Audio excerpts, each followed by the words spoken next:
ታወቁ።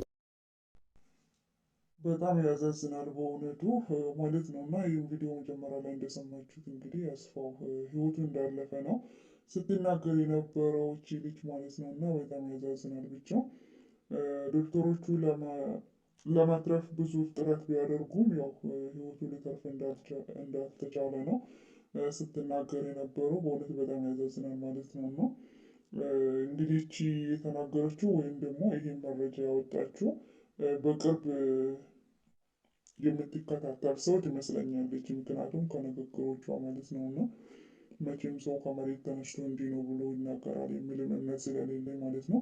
አሜሪካ ነገር እንደማይቀበር እና ወደ ኢትዮጵያም እንደሚገባ ነው የተናገረችው።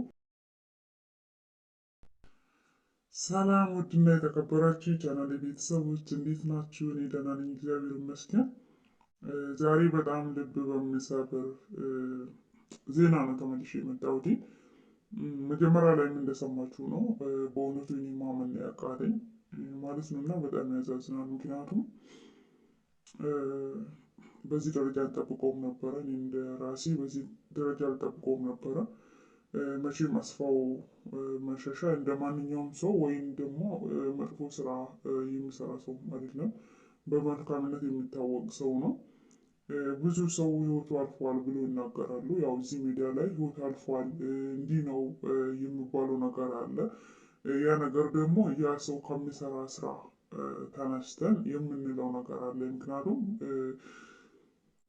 በቁም የሞተም አለ።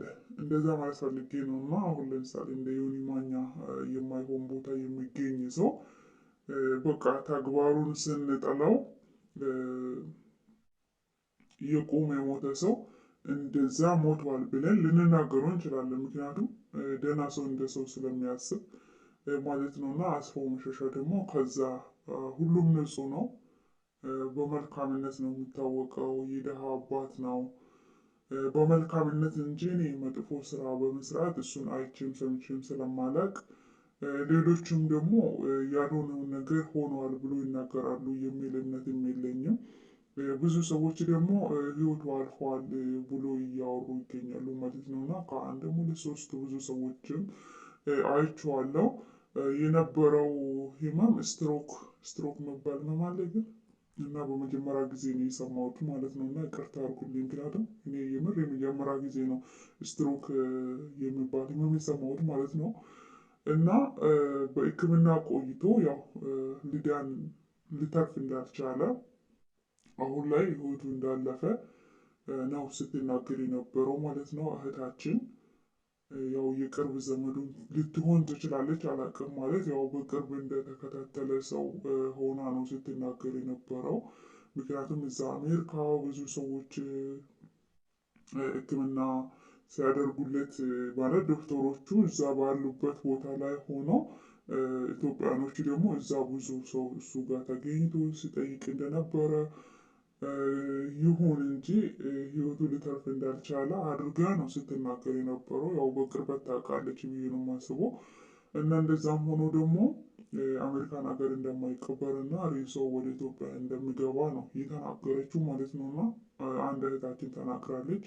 ቪዲዮ መጀመሪያ ላይ መጨረሻ ላይ ማስገባላችኋለሁ የምታዩት ይሆናል ማለት ነው። እና በጣም ነው የሚያሳዝነው በእውነቱ እንደዚህ አይነት መልካም ሰው ከጎናችን በመጣታችን ማለት ነው።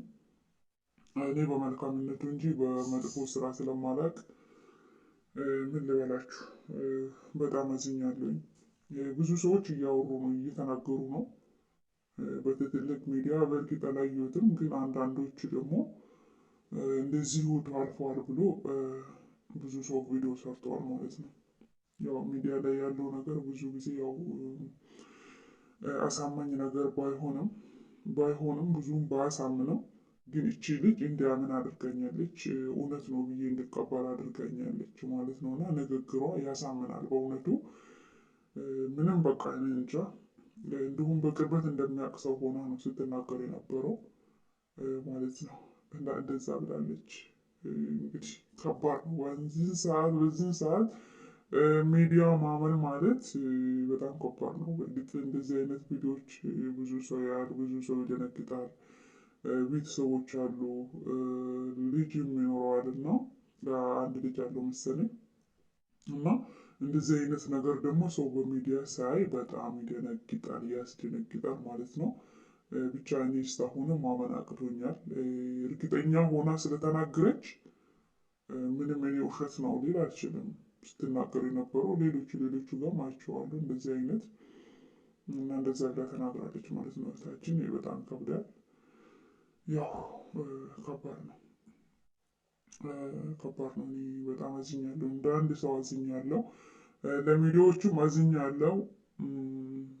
ለእሱም አዝኛለሁ። ለሁሉም አዝኛለሁ። በጣም በጣም ነው የሚያሳዝነው በእውነቱ ማለት ነው። እና ምን አሳቀሽ ልትሉ ትችላላችሁ። ማለት እኔ በቃ ልጅቷ የቅርብ ዘመድ ካልሆነች ትሆናለች ብዬ ነው የማስበው።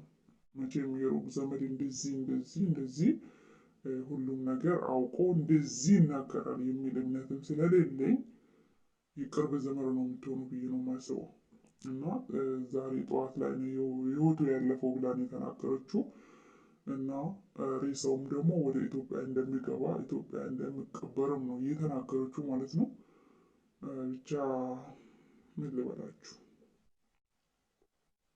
ከዚህ በላይ ምንም ልል አልችልም ማለት ነው። Ashamarra fuune hordoftoota kan koo jarra jirtu bakka jirtetti nagaa waaqayyoo isiniif haa baay'atu. Warroonni chaanala kanaaf haaraa taate sabiskiraayib gochuun gara maatii kootti dabalama. Warroonni maatii koos taatanii hordofaa ta'an guddaa galatoomaa sinan jecha.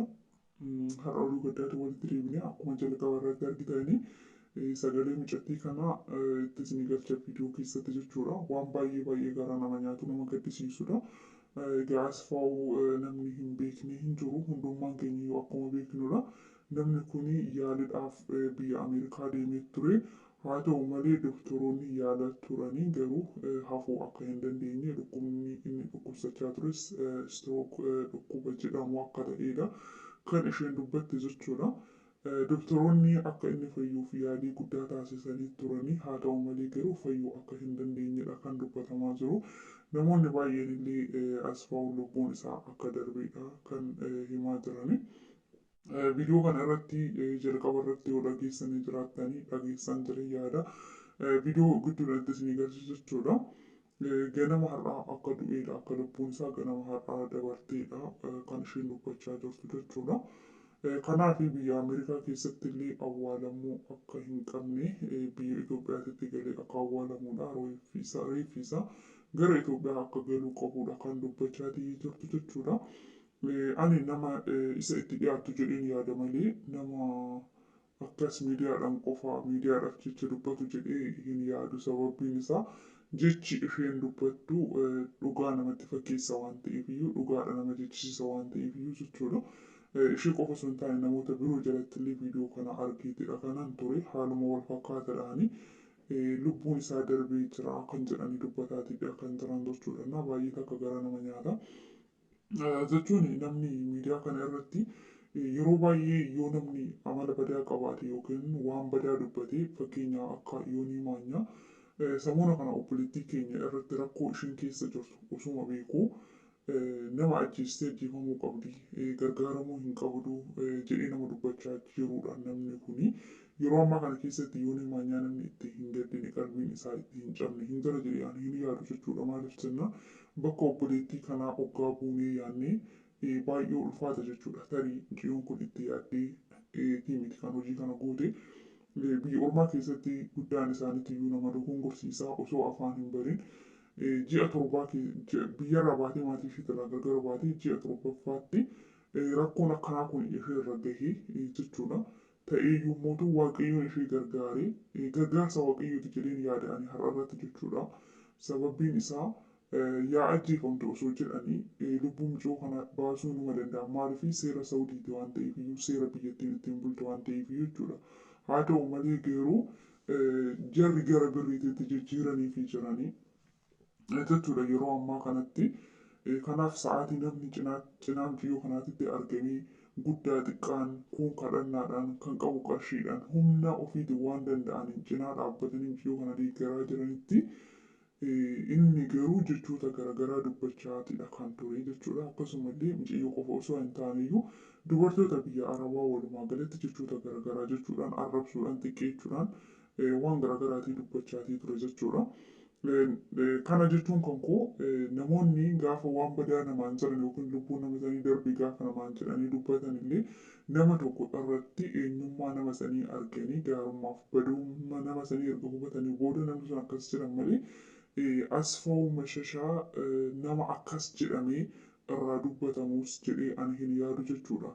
Sababiin isaa nama waan gaarii hojjetee gaarummaa isaatiin beekamu kan rakkate cinaa nama dhaabbatudha. Abbaa hiyyeessatii jechuudha. Na akkuma beeknu yeroo baay'ee yoo ilaaltan viidiyoo isaa jechuudha.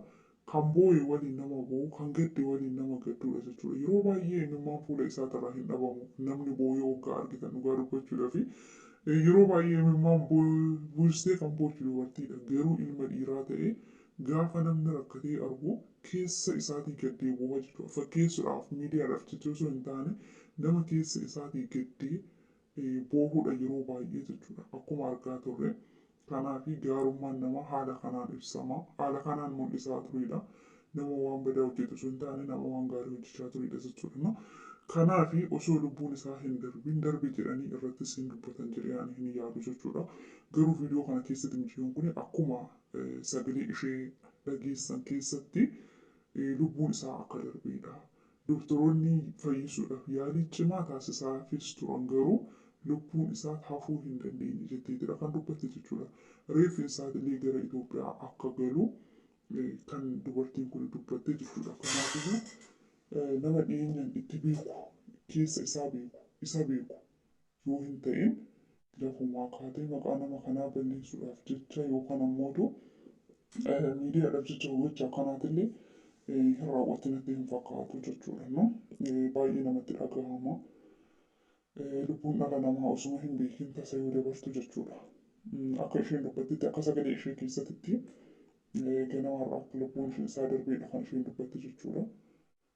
Ganama har'aa sa'aatii afurmoo maal jette sagalee ishee dhaggeeffachuu dandeessanii akkasitti lubbuun isaa darbee jira. Dhukkuba istiroo jedhamanii jettee fayyuu hin dandeenye jettee dhukkuba kanaan yeroo jalqabaatiif kanan dhagahaatillee jiru dhugaa dubbachuudhaaf jechuudha. Miidiyaawwan garaagaraa irratti illee dubbachaatidha kan jiranii du'ee boqotee jira kan jiranis jiranii garuu haa ta'u malee EBS irratti hin darba jettee dubbattee turte achirratti hanga ammoo homaa hin agarre namni kun lubbuudhaan illee yoo jiraate rabbiin umurii isaa haa dheeressu fayyaa isaa haa kennuufi jechuun jaaladha jechuudha. Yeroo baay'ee yaa'u miidiyaa irratti tarii viidiyoon nama sanii haa ilaalamuudhaaf jechallee namni mata duree akkasiisan fidatee dhufuu danda'a jechuudha. Ta'ees dhugaa ta'ees ta'uu danda'a. Hin beekamu yeroo baay'ee namni gaafa waan gaarii hojjetarra gaafa waan badaa hojjetametu viidiyoon namaa ilaalama jechuudha. Maaliif akka ta'e hin beeku. Osoo namni barnoota tokko fidee waan gaarii tokko fidee namni viidiyoo san hin daawwatu. Garuu waan nama rifachiisu waan badaa tokko yoo ta'e garuu baay'ee tokko ilaalla jechuudha. Kanaaf waan gaarii nu barbaachisuu dhabeetimoo waanuma nama rifachiisuudhaaf dhugaa jirtu san baruu barbaanneedhaaf waan san ilaalaa jirramu namaaf hin galu jechuudha. Kanaafillee ta'ee ta'a. Akkasumallee immoo dhugaa lubbuu nama kanaatillee darbee ta'uu danda'a hin beekamu. Ani wanta nurraa beeku hin jiru viidiyoo kana garuu akkan dhagaheetti akkan dhaggeeffadhetti lubbuun nama kanaa darbee kan jedhudha jechuudha. Sijammar waan tokko sarchii godhee ilaaleen ture namoota biroo biratti jechuudha ilaalee garuu homuun jiru. Namni kun kan nama waan badaa hojjetee akkana jedhamu miti. Maqaan sobaa nama ittiin bahuu miti. Nama waan gaarii hojjeteedhas jechuudha. Nama gargaaruudhaan hojii gaariidhaan argamu malee nama bakka tirkii mirkiitti argameetu maqaan isaa akkas ta'u yookiin immoo nama duuti isaa hawwamuu miti asfaan dhugaa dubbachuudhaaf jechuudha. Kanaaf namni yoo hojii badaa hojjete baduun hojii isaa saniin qeeqama malee namni gaafa waan gaarii tokko dabarsee maqaa hin jirre yookiin lubbuun isaa osoo jirtu lubbuun isaa baate jedhamee hin waamamu waan ta'eef jechuun barbaada asumaanii. Garuu obboleettiin kun maalirraa akka kaatee akkas jette dhimmichi kun dhugaa ta'ee soba ta'ee ishee fi ishee walitti haa beekanii namoonni birootillee taqababbalaa jiran jechuudha. Ilaaluu dandeessanii.